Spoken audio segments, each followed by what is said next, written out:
Hello, welcome to the show. Yeah, right.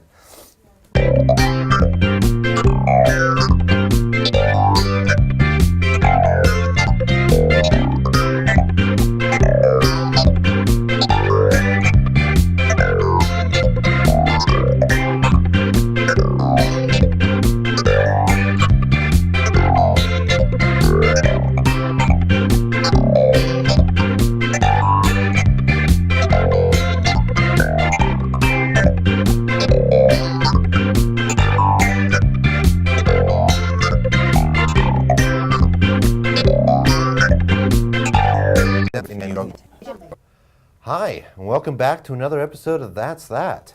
The show where we talk about what's going on with our friends. And what's going on around Northern California. Hi, Jesse. Hey, Jeff. How are you? Doing good, just glad to be back in the studio. You? Yeah, I'm happy to be here on another Friday night, TGIF. Oh, like Family Matters, Step by Step? No, I'm talking about BCAC's spring lineup. Cosmic Kev's astrology show, Big Ben's movie show, and of course, us. Yeah, it's changed the shape of my weekends, and that's for sure. So, have you heard anything interesting in the news, my man? Constantly. Pick a subject. Robots. Well, you know the Google car, right? Yeah? Well, testing being done on the public streets of Silicon Valley resulted in a little bit of an accident. Yeah, I heard they hit a public bus. Yeah, no real damage was done, but the Google car's internal computer was the one who filed the accident report saying, an obstruction in the road caused the self-driving car to drive over the median towards an oncoming vehicle, a local public bus. The report stated the car traveling at 5 miles per hour and the bus at 15, with no injuries of any passengers on the bus or by the operator of the Google vehicle. Interesting. I feel like the operator of the Google vehicle would just be a computer. Nope, they keep someone on board. Oh, well, you may have heard about this. The U.S. government is trying to force Apple Computer to hinder its encryption process to aid them in their investigations on some high-profile cases. Yeah, I totally did. I respect the first move of Apple by sending an open letter to the public about the choice the government is trying to force them into. Yeah, if they created a back door, then the entire security is gone. Luckily, a Brooklyn, New York judge denied the government's request for the search of a drug dealer's phone. Yeah, but it was just last month that a San Bernardino judge ruling in favor of the opposite, unlocking a phone used by a suspect in a little more extreme because it was a terrorist attack, but... all the same, I don't really... I hope it doesn't come to fruition. You know, I just hope that future cases can be carried on with the Brooklyn ruling rather than San Bernardino, because Agreed, yeah. they're really using outdated laws to manipulate the internet trade. Totally. On to less scary news, huh? Absolutely. While valley rain levels are below normal, snowpack in general is above average. The warming trend in general is, well... Maybe just going to melt it all? Yeah. Well, that's not good news in general, but it's even worse news for the salmon. Pacific Coast counts of adult salmon are around 50% of what was expected this year. This is scary not only for salmon, but for all recreational fishermen and women who will not only pay more for their salmon stamps and have smaller catch limits, but will more than likely restrict the season length and available tributaries. So, we all know there are homeless population problems, but when you think about who has the biggest problem with the homeless, you guessed it, it's the homeless. Yeah, I hear that. Can't say that I do enough to help out, but I'm always trying.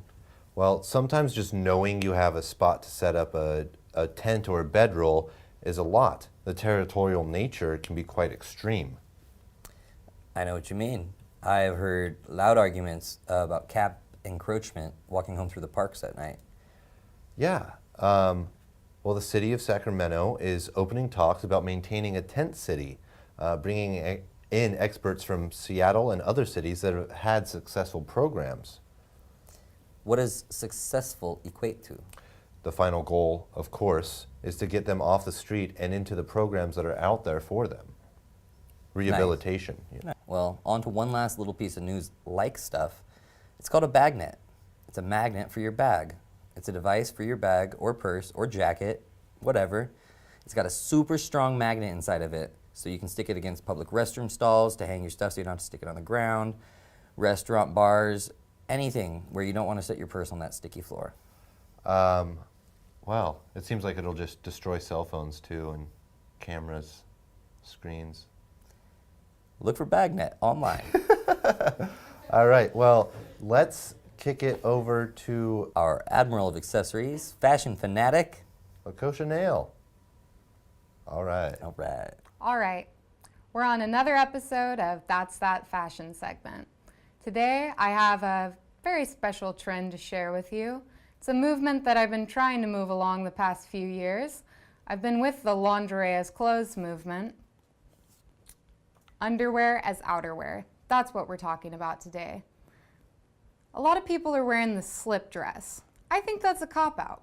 I think it's a wimpy way to do what people really want to do, which is just outright wear lingerie.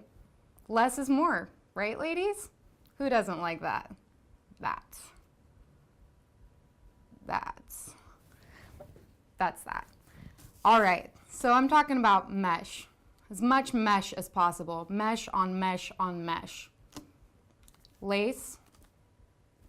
Lace is good too. You could do all lace everything if you please. You could do some silk, slips, stockings. Something like this breathes really nicely. Some hashtags for you. Underwear as outerwear, as we said before. Lingerie as clothes. If you've been with the movement for a while, why not go for lingerie is clothes? Come on. And naked as a wannabe, because I was born naked, right? So if you want to wear a sports bra, just do it. It's comfortable and cool in more ways than one. And if you're scared, layer up. Start slow.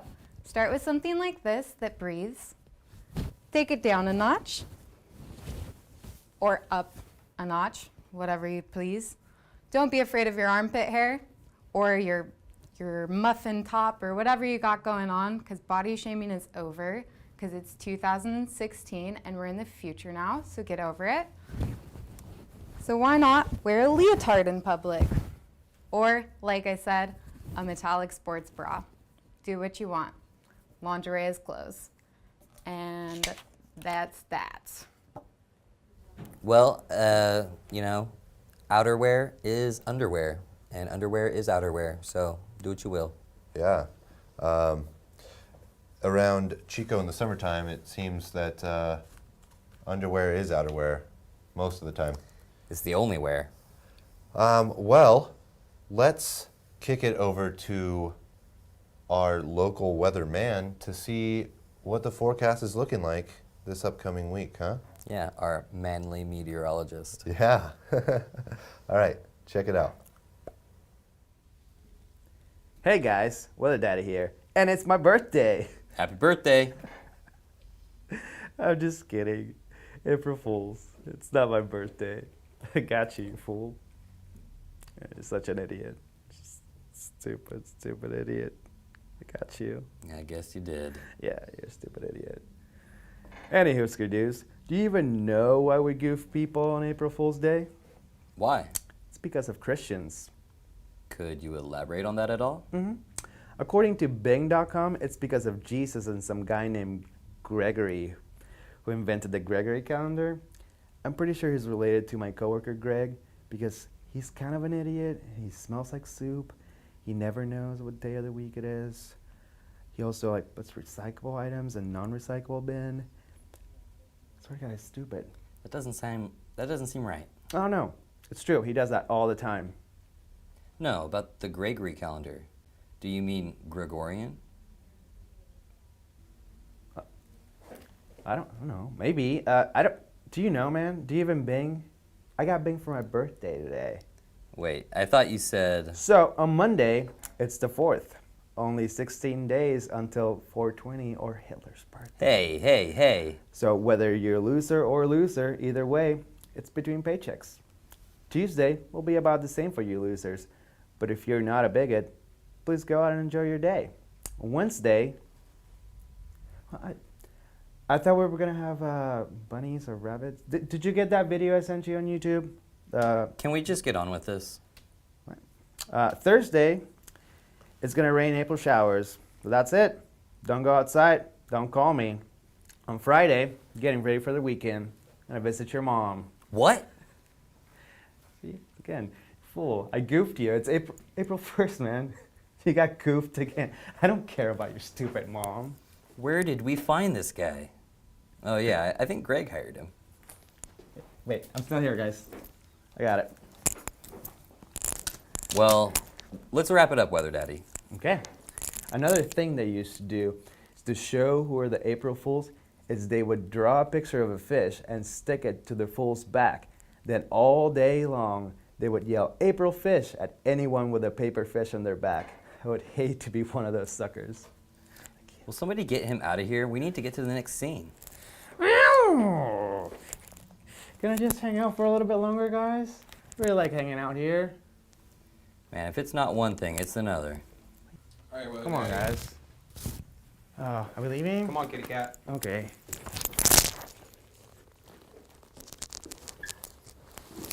All right, well, he got me. I totally forgot that it was April Fool's Day. Today is April Fool's Day? Ugh, I didn't even prank anybody. Hey, the day's not over yet. I guess. Wait, or is it? Yeah, well, Depends on when you guys are watching this, eh? totally. Well, let's send it off to our sports correspondent and our favorite segment, How to Score. I'm always looking to score. Not. Yeah. Good evening, and welcome to How to Score. Today, in honor of April Fool's Day, I'm going to talk to you about some of my favorite sports hoax throughout the century. First off, check out this amazing photo work from 1933. This article talks about how Babe Ruth used pole vaulting in his exercises routine in an effort to help him lose weight. Or this one from 1943, King Sports Times, that talks about the two giants, literally, who are going to save the Devines Bennett High School football team from demise. Once again, some mighty fine Photoshop work from 1982. Here's one of my favorites. In 1963, Cassius Clay, aka Louisville Lip, later known as Muhammad Ali, had been awarded the Ephraim Bernard Gates Award, given to the person who has done the most revitalized poetry during the last year. Here's a few of Muhammad Ali's poems from that year. Now you see me, now you don't. George thinks he will, but he won't.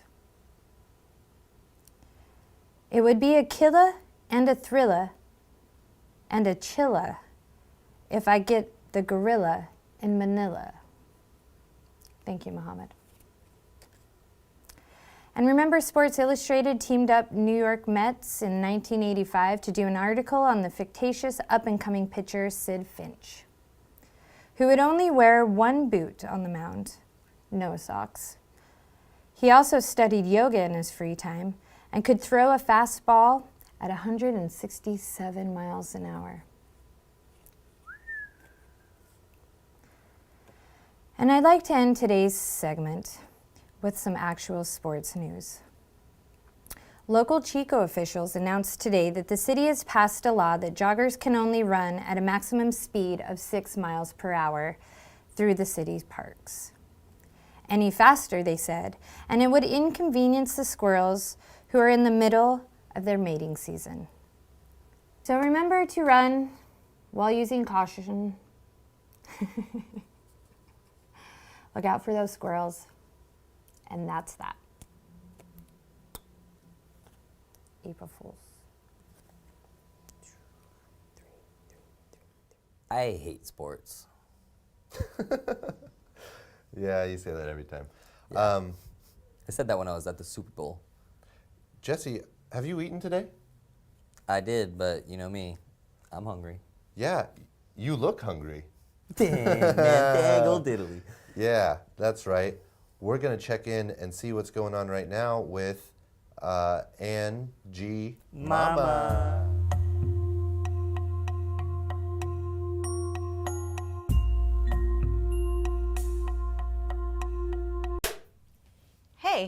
you look hungry. Today on Angie Mama, we're gonna make a salad. I have with me local salad lover and 8th grader Ezekiel Taylor. You wanna say hi? Hi. And he's gonna help me make a salad. First, you want some arugula, some candied pecans, goat's cheese, beets, and bacon. So you take the arugula, you put it in a bowl. Zeke's just gonna get on to chopping those beets. You get your pecans.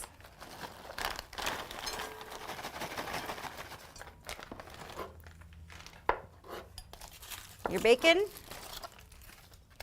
Nice and greasy.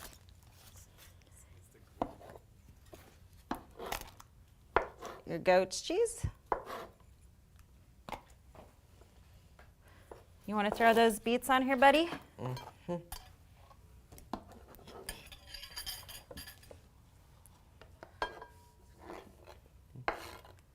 There you go. Okay, I'm going to cut more beets while you make the salad dressing. Go ahead and get the mustard, Dijon mustard, any kind you'd like.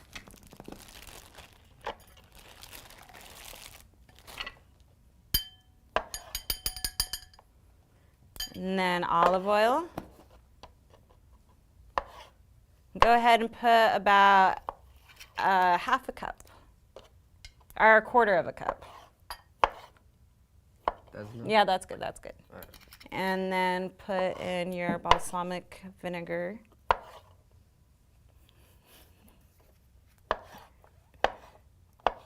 How much of this?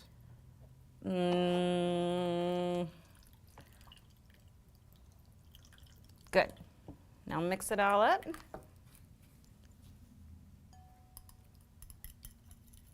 Faster.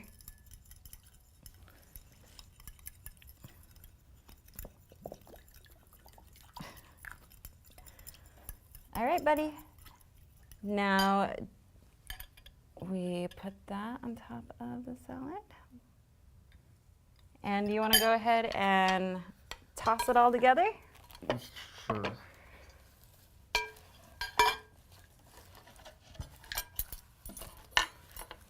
Yeah.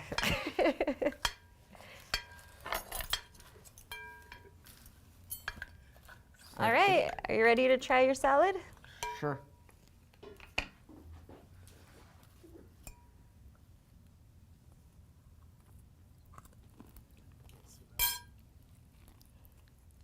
That was good. All right, everybody, and that's how you make a delicious spring salad.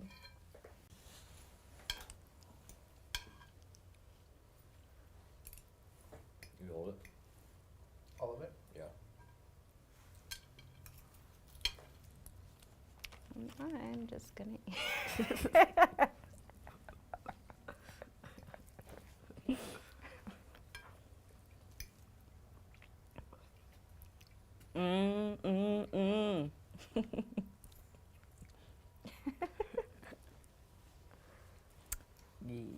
Jeff. Okay. Came prepared. My goodness, Angie.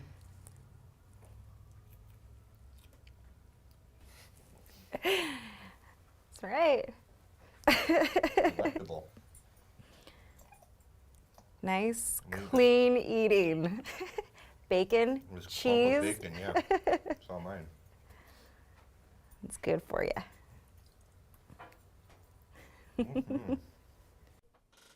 Yo, Randall, what should we put here? We have that Serenity News segment, right? Yeah, should we throw that in? Let's do it. All right.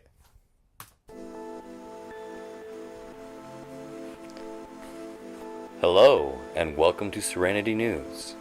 Join me, the Swami of Salami, as we take a journey into the ethereal.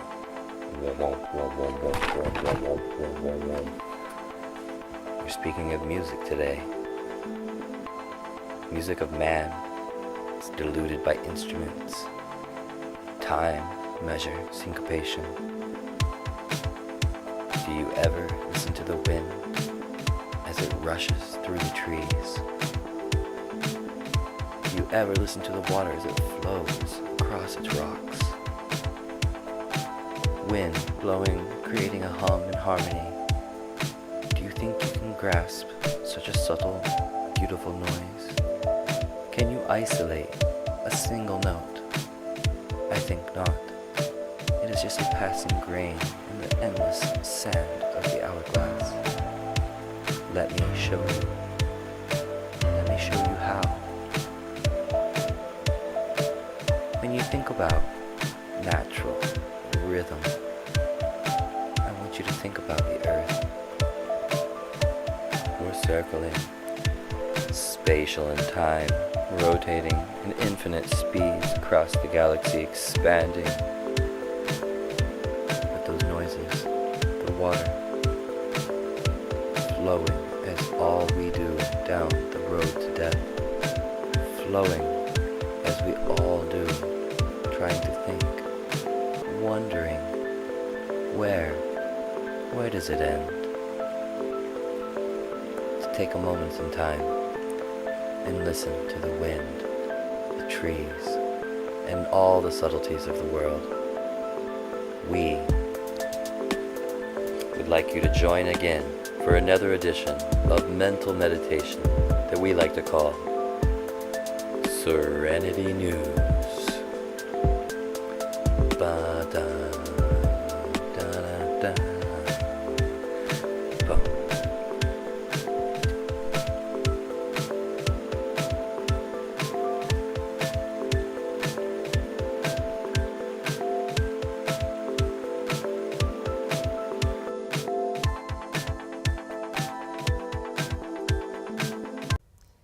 Hey, I really haven't seen you much this week. Where have you been? Well, I sat down with a friend and we talked about some stuff. Check it out. Interesting.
But you're gonna like this.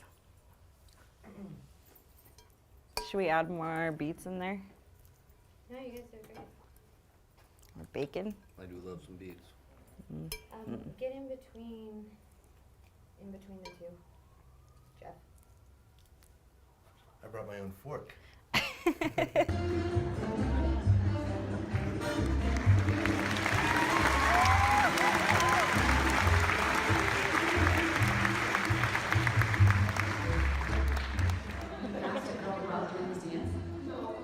I was in the cafeteria, just got a drink of root beer. A girl walks up to me and asks me to go out. What did she say exactly? She said, "Chris, will you go out with me?"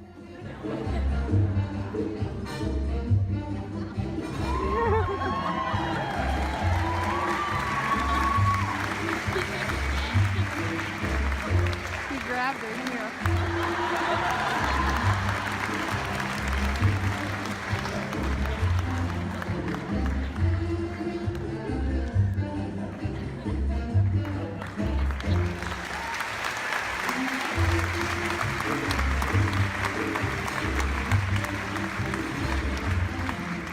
Christmas Dance is like a preseason exhibition game, right? Everybody knows these 7th and 8th grade romances. Usually they don't last. It's a really good relationship. Nothing really happens. Whoa.